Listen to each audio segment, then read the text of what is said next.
Karnataka news beet follow ಮಾಡಿ, subscribe ಮಾಡಿ. ಇವೆಲ್ಲ ರಾಜಕೀಯ ಬೆಳವಣಿಗೆ ಒಂದು ಕಡೆ ಆದ್ರೆ ಮಾಜಿ ಮುಖ್ಯಮಂತ್ರಿ ಆಗಿರುವಂತ ಸಿದ್ದರಾಮಯ್ಯನವರು ಒಂದು ರೀತಿ ಈಗ ಜಾಲಿ ಮೂಡ್ ನಲ್ಲಿದ್ದಾರೆ, ರಿಲ್ಯಾಕ್ಸ್ ಮೂಡಿಗೆ ಜಾರು ಬಿಟ್ಟಿದ್ದಾರೆ. ಇದೀಗ ಕೇರಳದ ಪ್ರವಾಸದಲ್ಲಿದ್ದಾರೆ. ರಾಹುಲ್ ಗಾಂಧಿ ವಿದೇಶದಲ್ಲಿದ್ದು ಸಿದ್ದರಾಮಯ್ಯ ಪ್ರವಾಸದಲ್ಲಿರುವುದು ಡಿಕೆ ಬಣಕ್ಕೆ ಡವ ಶುರುವಾಗ್ತಾ ಇದೆ. ಈ ಹಿಂದೆ ಕೂಡ ಸಮನ್ವಯ ಸಮಿತಿಯ ಅಧ್ಯಕ್ಷರಾಗಿದ್ದಾಗ ಅವರು ಧರ್ಮಸ್ಥಳದ ಶಾಂತಿವನಕ್ಕೆ ಪ್ರಾಕೃತಿಕ ಚಿಕಿತ್ಸೆಯನ್ನ ಪಡೆದುಕೊಳ್ಳುವುದಕ್ಕೆ ಅಂತ ಹೋಗಿದ್ರು. ಆಗ ಸಮ್ಮಿಶ್ರ ಸರ್ಕಾರ ಪತನಕ್ಕೆ ಅಲ್ಲಿನೇ ಒಂದು ಮಾಸ್ಟರ್ ಪ್ಲಾನ್ ಅನ್ನ ಮಾಡಿದ್ರು. ಈ ಆರೋಪಗಳೆಲ್ಲ ಅವ್ರ ಮೇಲಿತ್ತು. ಆಗ ನಂತರದಲ್ಲಿ ಈಗ ಡಿಕೆಶಿ ಸಿಎಂ ಆಗಿದ್ದು ಸಂಪುಟ ವಿಸ್ತರಣೆ ಕೋಲಾಹಲ ಮುಂದುವರಿತಾ ಇದೆ. ಸರ್, ಎರಡನೇ ಪಟ್ಟಿಯ ಸಸ್ಪೆನ್ಸ್ ಹಾಗೇ ಇದೆ. ಬಟ್ ಆ ಕಾಲದ ಸಿದ್ದರಾಮಯ್ಯಗೂ ಈಗ ಅಧಿಕಾರ ಬಿಟ್ಟುಕೊಟ್ಟಂತ ತ್ಯಾಗದ ರಾಮಯ್ಯಗೂ ಆ ರೀತಿ ಪ್ರಭಾವ ಬೀರ್ತಾರೆ ಎರಡನೇ ಪಟ್ಟಿ ಮೇಲೆ ಅನ್ನೋದು ಒಂದು ಕುತೂಹಲ. ಒಂದಂತೂ ಸತ್ಯ, ಸಿದ್ದರಾಮಯ್ಯ ಸದ್ಯದ ರಾಜಕಾರಣದಿಂದ ನಿವೃತ್ತಿ ಅಂತೂ ಹೊಂದಿಲ್ಲ, ತನ್ನದೇ ಆದ ಒಂದು ಪ್ರಭಾವವನ್ನಂತೂ ಇಟ್ಕೊಂಡಿದ್ದಾರೆ. ಆಮೇಲೆ 2028-29 ಚುನಾವಣೆವರೆಗೂ ಕಾಂಗ್ರೆಸ್ಸಿಗೆ ಅನಿವಾರ್ಯವಾದ ನಾಯಕ. ಹೌದೌದು, ಪ್ರಬಲವಾದ ಹಿಂದಾ ಸಮುದಾಯದ ನಾಯಕನನ್ನು ಹಾಗೆ ಬದಿಗೆ ಸರಿಸಿ ನಿಲ್ಕೊಂಡು ಬರಿಯ ಡಿ ಕೆ ಶಿವಕುಮಾರ್ ನಂಬಿಕೊಂಡು ಚುನಾವಣೆ ಎದುರಿಸ್ತೀನಿ ಅನ್ನುವಂಥ ಭ್ರಮೆಯಲ್ಲಿ ಕಾಂಗ್ರೆಸ್ ಇಲ್ಲ.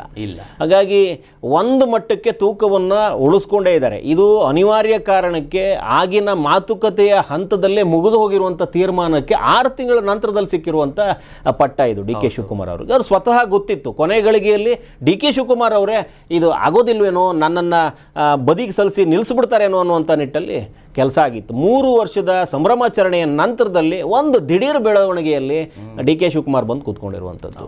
ಕೂತ್ಕೊಂಡ ನಂತರದಲ್ಲಿ ತನ್ನನ್ನು ಏಕಾಏಕಿ ಈ ರೀತಿಯಾಗಿ ಬದಿಗೆ ಸರಿಸಿ ನಿಲ್ಲಿಸಿದ್ರಲ್ಲ ಅನ್ನುವಂತಹ ಪ್ರಶ್ನೆ ಒಳಗಡೆ ಸಿದ್ದರಾಮಯ್ಯ ಅವರಿಗೆ ಕುದಿತಾನೆ ಇರುತ್ತೆ.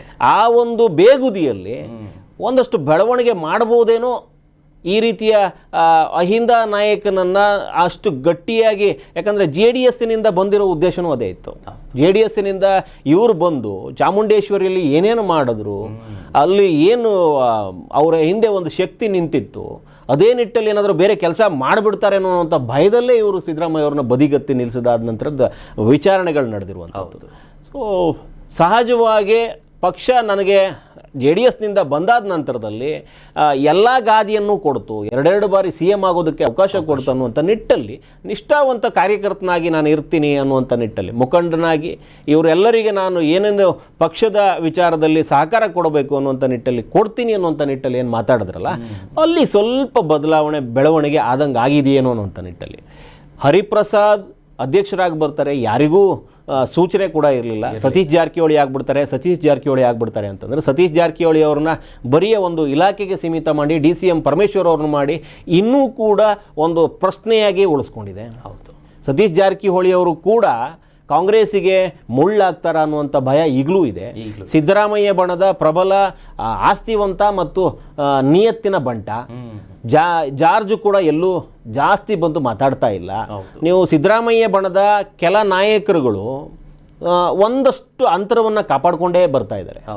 ಎಲ್ಲೋ ಬೈರ್ತಿ ಸುರೇಶು ಇವರು ಹಿಂದೆ ಬಿದ್ದಿದ್ದಾರೆ, ಅವ್ರಿಗೇನು ಬೇಕೋ ಮಾಡೋ ನಿಟ್ಟಲ್ಲಿ ಸಿದ್ದರಾಮಯ್ಯ ಬಣನೂ ಇದೆ. ಅವರು 6 ಕೊಟ್ಟರು ಒಂದು ಕಡೆ, 3 ಕೊಟ್ಟರು ಒಂದು ಕಡೆ ಅನ್ನೋ ಕಾನ್ಸೆಪ್ಟಲ್ಲಿ ಇದ್ದಾರೆ ಅನ್ನುವಂಥದ್ದು ಕಾಂಗ್ರೆಸ್ಸಲ್ಲಿ ಒಂದಷ್ಟು ಲೆಕ್ಕಾಚಾರ ಹಾಕೊಂಡೇ ಕೂತ್ಕೊಂಡಿದ್ದಾರೆ.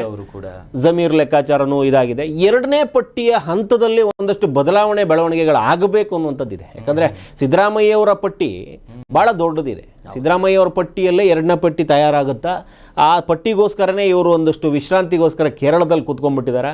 ನೀವು 2019 ನೋಡಿದ್ರೆ ಕುಮಾರಸ್ವಾಮಿ ಅವರು ಈ ಕಾಂಗ್ರೆಸ್ಸಿನಿಂದ ಹೋದಂಥ 12 ಜನ ಶಾಸಕರು, ಅಂದರೆ ಮಂತ್ರಿಗಳನ್ನು ಮಾಡಬೇಕು ಶಾಸಕರನ್ನಂತ ಬಂದಾಗ ಇವರು ಕೇವಲ ಒಂದಷ್ಟು ಜನ ಕಡಿಮೆ ಶಾಸಕರನ್ನ ಆಯ್ಕೆ ಮಾಡ್ಕೋತಾರೆ ಅನ್ನುವಂಥ ನಿಟ್ಟಲ್ಲಿ ಈ ಬದಲಾವಣೆಗಳಾಗುತ್ತೆ. ಬೆಂಗಳೂರು ಅಭಿವೃದ್ಧಿ ವಿಚಾರದಲ್ಲಿ ಬೆಂಗಳೂರು ಶಾಸಕರುಗಳು ಮನನೊಂದಿದ್ರು ಅನ್ನುವಂಥ ನಿಟ್ಟಲ್ಲಿ ಬರುತ್ತೆ.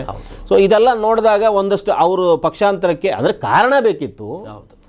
17 ಜನ ಏನು ಹೊರಟಿದ್ರು ಅವರಿಗೆ ಒಂದಷ್ಟು ಕಾರಣಗಳು ಬೇಕಿತ್ತು. JDS-ನ 3 ಜನ ಶಾಸಕರು ಮತ್ತು ಇವರ 13 ಜನ ಏನೋ ಬಂದಿರ್ತಾರೆ, 14 ಜನ ಬಂದಿರ್ತಾರೆ. 14 ಜನ ಕಾಂಗ್ರೆಸ್ ಅವರು, 3 ಜನ JDS-ನವರು ಹಾರೋಗಿರ್ತಾರೆ. ಸೊ ಆ ಸಂದರ್ಭದ ಲೆಕ್ಕಾಚಾರಗಳು ಬೇರೆ ಇತ್ತು. ಇವತ್ತು ಸಂಪೂರ್ಣವಾದ ಬೆಂಬಲ ಡಿ ಕೆ ಶಿವಕುಮಾರ್ಗೆ ಇದ್ದಂಗಿದೆ. ಆಗ ಹಾರೋಗಿದ್ರೆ ಹಾರೋಗ್ಬೋದು ಅನ್ನುವಂಥ ನಿಟ್ಟಲ್ಲಿತ್ತು. ಈಗ ಆ ನಿಟ್ಟಲ್ಲಿ ಇದ್ದಂಗೆ ಇಲ್ಲ. ಸಿದ್ದರಾಮಯ್ಯವರ ವರ್ಚಸ್ಸೇನು ಕಡಿಮೆ ಆಗದೆ ಇರ್ಬೋದು, ಆದರೆ ಡಿ ಕೆ ಶಿವಕುಮಾರ್ ಅವರ 2ನೇ ಪಟ್ಟಿ ಆಧರಿಸಿ ಒಂದಷ್ಟು ಬೆಳವಣಿಗೆಗಳನ್ನು, ಬದಲಾವಣೆಗಳನ್ನು ನಿರೀಕ್ಷೆ ಮಾಡ್ಬೋದು. ಪೂರ್ತಿ ಪ್ರಮಾಣದಲ್ಲಿ ಡಿ ಕೆ ಶಿವಕುಮಾರ್ ಅವ್ರನ್ನ ಇಳಿಸ್ತಾರೆ ಸಿದ್ದರಾಮಯ್ಯನವರು, ಅದೆಲ್ಲ ಸುಳ್ಳು. ಯಾಕಂದರೆ ಈಗಾಗಲೇ ಚಾಣಾಕ್ಷತನ ಮೆರಿಬಲ್ಲೆ ಅನ್ನೋದನ್ನು ಈಗ ಅಡ್ಡ ಮತದಾನದ ವಿಚಾರದಲ್ಲಿ ತೋರಿಸ್ಕೊಂಡಿದ್ದಾರೆ. ಸೊ ಮೊದಲಿಗೆ ಒಂದಷ್ಟು ಏಟುಗಳನ್ನು ಕೊಟ್ಟಿದ್ದಾರೆ.